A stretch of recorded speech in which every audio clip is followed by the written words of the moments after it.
ሰላም ከመይ ጸንሑ ክቡራት ተኸታተልትና ንሰዓት ዝሓረናዮም ሓደሽቲ ዜናታት ሒዝና መፂና ኣለና። እዋናዊ ዝኾኑ ዜናታትና ብእዋኑ ንኸበፅሐኩም ሓደሽቲ ዝኾንኩም ሳብስክራይብ ምግባር ኣይትረስዑ፣ ሼር ላይክ ብምግባር እውን ክተተባብዑና ብኽብሪ ንዕድም። ምዕራብ ትግራይ ዝተጀመረ ኦፕሬሽንን ህድማ ወረርትን ከተማ ኣሶሳ ዝኣተወ ሓይሊ ጽምዶ ግብፂ ንትግራይ ዝለኣኸቶ ቴክኖሎጂ ምዕራብ ትግራይ ዝተጀመረ ናይ ድሮን መጥቃዕቲ ሰራዊት ትግራይ ንምሕጋዝ ዝኣተወ ሓይሊ ፋኖ ኣብ ውሽጢ ከተማ መቐለ ዝተኻየደ ናይ ከተማ ኦፕሬሽንን ዕላምኡን ቀቦ ንምቁፅጻር ዝክስክስ ዘሎ ሓይሊ ጽምዶ ሕብረት ኣውሮፓ ኣብ ልዕሊ RSF ስጉምቲ ምውሳዱ ክቡራትን ክቡራትናን ናይዚኦምን ናይ ካልኦት ብርክት ዝበሉ ምዕባለታትን ክነካፍለኩም ኢና። ክትከታተሉና ብኽብሪ ንዕድመኩም። ሓይልታት ጽምዶ ናብ 4 ኪሎ ይግስግሱ ከም ዘለዉ ተሓቢሩ። ሰራዊት ሱዳን ኩምሩክ ምቁፅጻሩ ስዒቡ ህፁፅ ደገፍ ወሃቢ ሓይሊ ሱዳን ብወገን ኢትዮጵያ ዝረኽቦ ዝነበረ ኣፅዋር ሙሉእ ብምሉእ ከም ዝተቋረፀ ይፍለጥ። ሰራዊት ህፁፅ ደገፍ ወሃቢ ሓይሊ ሱዳን ካብ ኢትዮጵያ ዝረኽቦ ዝነበረ ናይ ሰራዊት ድጋፍ ይኹን ናይ ኣፅዋር ቀረብ ምቁራፁ ስዒቡ እቲ ዓማፅ ሓይሊ ንሰራዊት ሱዳን ኢዱ ካብ ምሃብ ካሊእ መማረፂ ከም ዘይብሉን ጉዳይ ሱዳን ከም ዝተወደአን ተንተንቲ እናገለጹ ይርከቡ። ብሓይልታት ጽምዶ ዝሕገዝ ምዃኑ ዝንገረሉ ዘሎ ሰራዊት ሱዳን ደባት ኢትዮጵያ ምቁፅጻር ስዒቡ ምስ ሰራዊት ብልጽግና ኮይኑ ዝዋጋእ ዝነበረ ሓይሊ ሰራዊት ህፁፅ ደገፍ ወሃቢ ሱዳን ተቋሪፁ ናብ ቤንሻንጉል ጉሙዝ ከባቢታት ኣሶሳ ዝሃደመን ምስ ሰራዊት ብልጽግና ኮይኑ ዝዓረደን እንትኸውን ሕዚ ድማ ከቢድ ርብርብ ይገብር ከም ዘሎ ካብ ኣሶሳ ዝተረኸበ ሓበሬታ የረድእ። ካብ ፍልፍላትና ዝተረኸበ ሓበሬታ ከም ዝገለጾ ካብ ሱዳን ዝሃደሙ ሰራዊት ብልጽግናን ሰራዊት ህፁፅ ደገፍ ወሃቢ ሓይሊ ሱዳንን ኣብ ከባቢታት ኣሶሳ እኳ እንተዓረዱ ሓይልታት ጽምዶ ግን ብሰለስተ ኣንፈታት ብዝኸፈትዎ መጥቃዕቲ ሰራዊት ብልጽግናን መሻርክቱን ከቢድ እልቂት የጋጥሞም ከም ዘሎ ተሓቢሩ። ከተማ ኣሶሳ ኣብ ትሕቲ ሓይልታት ጽምዶ ክትኣትዎ ትኽእለሉ ዕድል ሰፊሕ ምዃኑ ዝገለጹቶም ፍልፍላትና ዋና ዓላማ ሓይልታት ጽምዶ ምስ ኦሮሞ ነጻነት ግንባር ምርኻብን ናብ 4 ኪሎ ዘነጻጸረ መጥቃዕቲ ምፍናውን ከም ዝኾነ ተገሊጹ። ካብቲ ግንባር ዝተረኸበ ተወሳኺ ሓበሬታ ከም ዝገለጾ ሓይልታት ጽምዶ ናይ ቀረባ ኣፅዋር ይኹን ናይ ካልኦት ቀረባት ሕፅረት ከም ዘይብሎምን ሱዳን ኣብ ጎኖም ከም ዘላን ተፈሊጡ። ሰራዊት ሱዳን ኣብ ዝተመረፁ ዕላማታት ናይ ድሮን መጥቃዕቲ ብምክያድ እውን ግስጋስ ሓይልታት ጽምዶ ከቃላጥፍ ትገብር ከም ዘላ እናተገለጸ ይርከብ። ዘጊድ ብዘሎ ሓበሬታ መሰረት ሓይልታት ጽምዶ ከተማ ኣሶሳን ምቁፅጻር ከም ዝተቃረቡን ኣብ ውሽጢ ሰዓታት ኣብ ትሕቲ ቁፅር ክትውዕል ከም እትኽእልን ካብቲ ግንባር ዝተረኸበ ሓበሬታ የረድእ። ሕብረት ኣፍሪካ ምስ ሱዳን ስሩዕ ርክብ ንምጅማር ናብ ካርቱም ተወካሊ ዝለኣኸ እንትኸውን ሕብረት ኣውሮፓ ድማ ንሰራዊት ህፁፅ ደገፍ ወሃቢ ሓይሊ ሱዳን ኣብ መዝገብ ግብረ ሸበራ ከም ዘስፈሩ ኣፍሊጡ ኣሎ። ካብዚ ብተወሳኺ ኣብ ልዕሊ ሰላማዊ ሱዳን ጨፍጫፍ ንኽፍጸም ዘተሓዋወሩ መራሕቲ RSF ድማ ዝተፈላለየ እገዳታት ዝተገበረሎም እንትኸውን ኣብ ዓለም ለኸ ቤት ፍርዲ ንኽቐርቡ ስራሕቲ ይውግኑ ከም ዘለዉ ሕብረት ኣውሮፓ ኣፍሊጡ። ነቲ ዓማፅ ሓይሊ ሱዳን እትሕግዝ ዘላ ሕብረት ዓረብ ኤምሬት እውን ብዘርኢ ምጽናት ኣብ ዓለም ለኻዊ ቤት ፍርዲ ንኽትሕተት ምርመራ ዝተጀመረ እንትኸውን ብዝተፈላለዩ መንገድታት ነቲ ዓማፅ ሓይሊ ሱዳን ዝሕግዘሉ ስርዓት ብልጽግና ኦሮሞ እውን ካብ ታሕታትነት ከም ዘየምልጥ ሰብ ሞያ ሕጊ እናገለጹ ይርከቡ። ኣብ ምዕራብ ትግራይ መጥቃዕቲ ዝፈጸማ ድሮናት ኣብ ልዕሊ ወረርቲ ሓይልታት ከቢድ ጉድኣት ከም ዘብጽሓ ተሓቢሩ።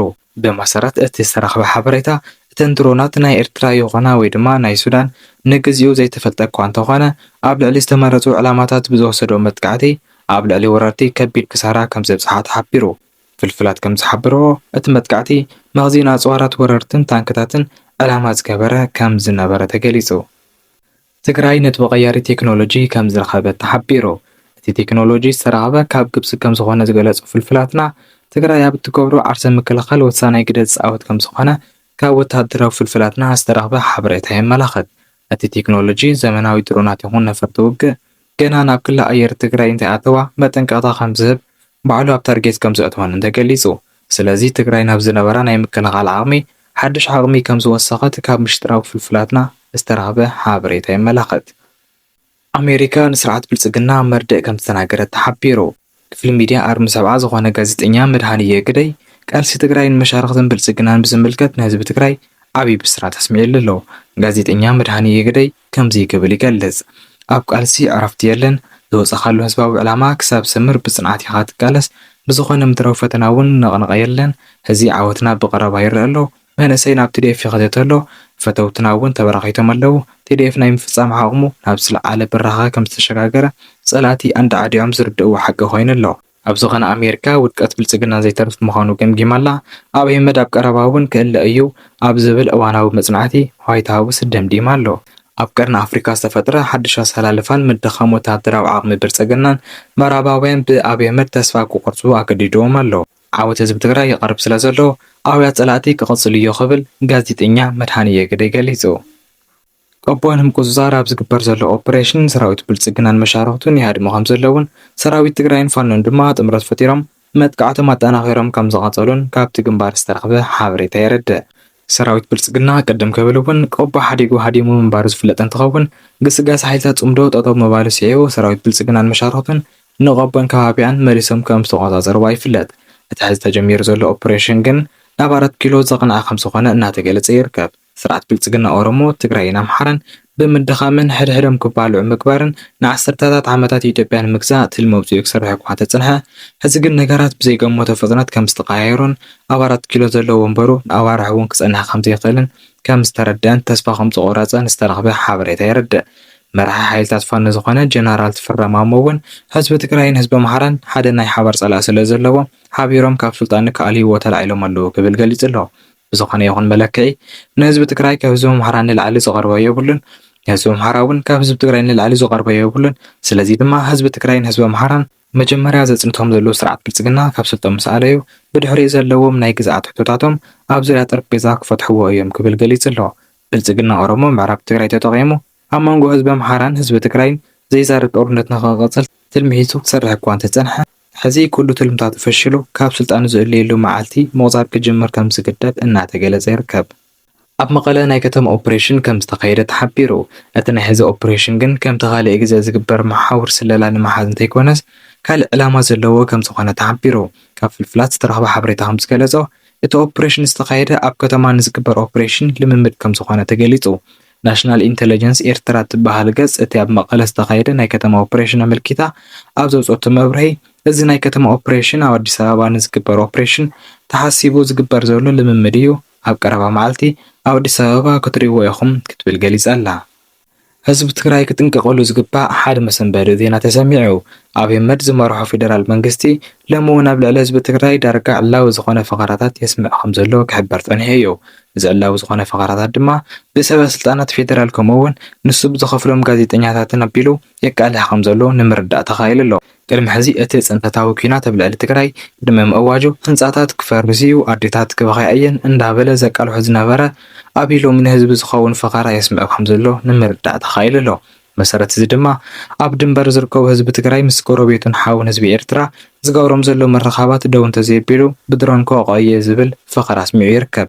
እዚ ፈቐራ ድማ ብሽም ጽምዶ ኣዝዩ ሓደገኛ ዝኾነ ምንቅስቓስ ትገብሩ ኣለኹም፣ ደው እንተዘይቢልኩም ናይ ድሮን ጥቃት ክፍጽመልኩም እየ ብምባል ኣጠንቂቕዎም ይርከብ። እቲ ብኤርምያስ ለገሰ ዋቅጅራ ዝተባሃለ ተቐባሊ መንግስቲ ኮይኑ ዘሎ ጋዜጠኛ ዝቐረበ መጠንቀቕታ ድማ ኢትዮ ኤርትራ ቦርደር ክዕጾ መንግስቲ ኣጠንቂቑ ከም ዘሎ ገሊጹ ኣሎ። ድንበራት ክዕጸው እዮም፣ ብሽም ጽምዶ ዝግበሩ ሓደገኛ ርክባት ደው ክብሉ ኣለዎም ዝበለ ኮይኑ እዚ እንተዘይተገይሩ ግን ናይ ድሮን ጥቃዓት ከም ዝውሰድ እዩ ጠንቂቑ ዘሎ። እዚ ኣብ ግምት ዘእተወ ድማ ኣብ ልዕሊ ተጋሩ ናይ ድሮን ጥቃዓት ክወስድ ምዃኑ ሓቢሩ ኣሎ። መሰረት እቲ ጊላ ኣብይ ዝኾነ ጋዜጠኛ ዘቃልሖ ሓበሬታ ድማ ኣብዚ ሕዚ ሰዓት ህዝቢ ትግራይ ኣብ ሓደጋ ከም ዘሎ ኣመላኺቱ ኣሎ። እዚ ማለት ድማ ህዝቢ ትግራይ ብናይ ኣብይ ሸርሒ ወታደራዊ ጥቃዓት ክበጽሖ ከም ዝኽእል ዘመላኽት እዩ። ኣብ ልዕሊ ተጋሩ ሕዚ እውን ፈቐራ ዘስምዕ ዘሎ ኣብይ ህዝቢ ከም ህዝቢ ይበዳሊ ንምግባርን ድሓር ንዝወስዶ መጥቃዕቲ ምኽንያት ንምድርዳር እዩ። ስለዚ ድማ እቲ መጠንቀቕታ ንህዝቢ ኤርትራ እውን ከም ዝኾነ ዝተገለጸ ኮይኑ ህዝቢ ትግራይን ኤርትራን ጽምዶም ብዝብል ኣብ ድንበራት ዝገብርዎ ዘለዉ ርክብ ደው ከብልዎ ተነጊርዎም ኣሎ። ነሲዕ እውን ሎሚ ኣብይ ኣብ ድንበር ዝርከቡ ህዝቢ ትግራይን ኤርትራን ብቕዓት ክፍንወሉ ስለ ዝኽእል ካብ ምእካብ ክጥንቀቑ ተጋሩን ኤርትራውያን ጻውዒት ቀሪቡሎም ኣሎ። ክቡራት ተኸታተልቲ ነዚ ሰዓት ዝሓዝናዮም ዜናታትና እዚኦም ይመስሉ ነይሮም። ቻነልና ሰብስክራይብ ምግባር ከይትርስዑ መከታተልኩም እናመስግን ሰላም።